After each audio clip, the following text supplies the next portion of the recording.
Handley Digital. Today I'm going to talk about a question I get a lot from my clients. It's what CMS to use for your business, whether you're running an e-commerce business, a service business, a retail business, or anything in between.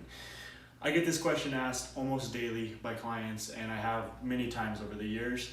And what I found is there's not one set solution. It's not a one size fits all. In my time in the industry, I've learned that it depends what you're doing and it depends what scale your business is at and what stage.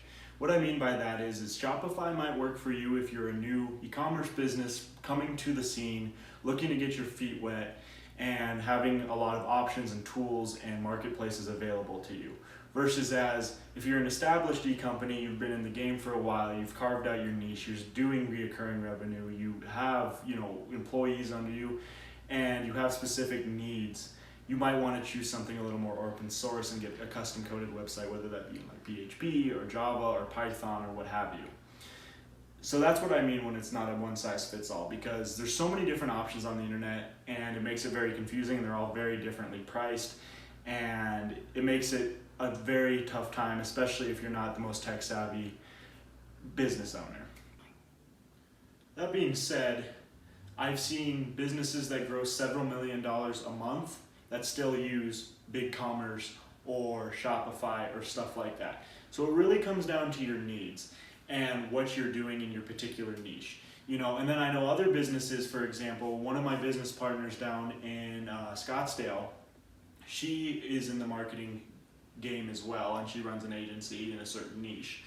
And she does over $300,000 a month in her niche, and she doesn't even have a website.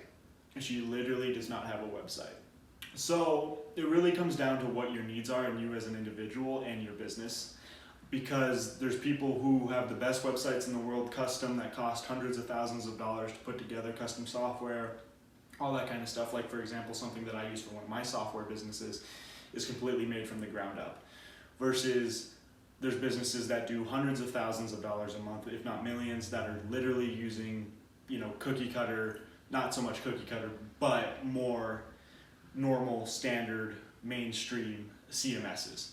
And what I kind of found is the middle ground for everyone, depending on who you are and what you're doing, is WordPress. And my recommendation, it's very cheap, it's very easy, but it still leaves a lot of functionality to the most common and most practical use.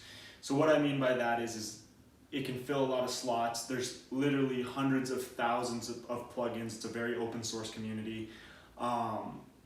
And you can do WooCommerce on there, which is e-commerce for WordPress, and you can literally hire people, or you can do it, or someone like us, to come in and actually change the plugins and customize it and make it very customized to what you're trying to do while still being optimized and very, very cost effective.